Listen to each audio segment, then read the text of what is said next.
Delta ప్రాంతమైన కోవూరు నియోజకవర్గంలో చాలామంది రైతులు లిఫ్ట్ ఇరిగేషన్పై ఆధారపడి పంటను సాగు చేస్తున్నారు. అయితే ఇందుకు తమ పొలాలకు వేల రూపాయలు వెచ్చించి మోటార్లను ఏర్పాటు చేసుకున్నారు.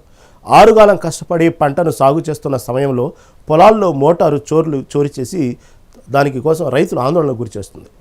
దంపురు పరిధిలో 2 మోటార్లు చోరీకి గురయ్యాయి. దీనిపై స్థానిక పోలీసులకు సైతం ఫిర్యాదు చేశామని తెలిపారు. మోటార్లు దొంగతనాలకు అరికట్టాలని స్థానిక రైతులు కోరుతున్నారు.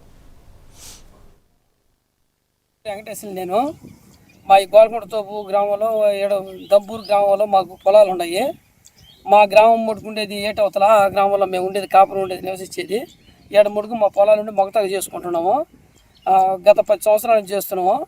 ఈరోజు అంతకుముందు ఒక 2 నెలలప్పుడు మోటార్లు పోయినాయి.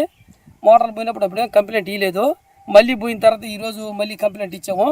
పోయి ఎస్ఐ గారికి పోయి చెప్పి 7వ తేదీ రాత్రి పోయింది. 8వ తేదీ పోయి కంప్లైంట్ ఇచ్చాము. కంప్లైంట్ ఇచ్చిన తర్వాత ఎస్ఐ గారితో మాట్లాడి అన్నీ చేసి వచ్చాము. ఎంక్వైరీకి వస్తున్నాడు. ఎంక్వైరీకి ఇంతవరకు రాలేదు. కానీ ఎస్ఐ గారు దయవించి మా యందు మా మోటార్లు ఈ విధంగా మళ్ళీ జరగకుండా మాకు ఇది చేయాల్సిందిగా కోరుచున్నాము.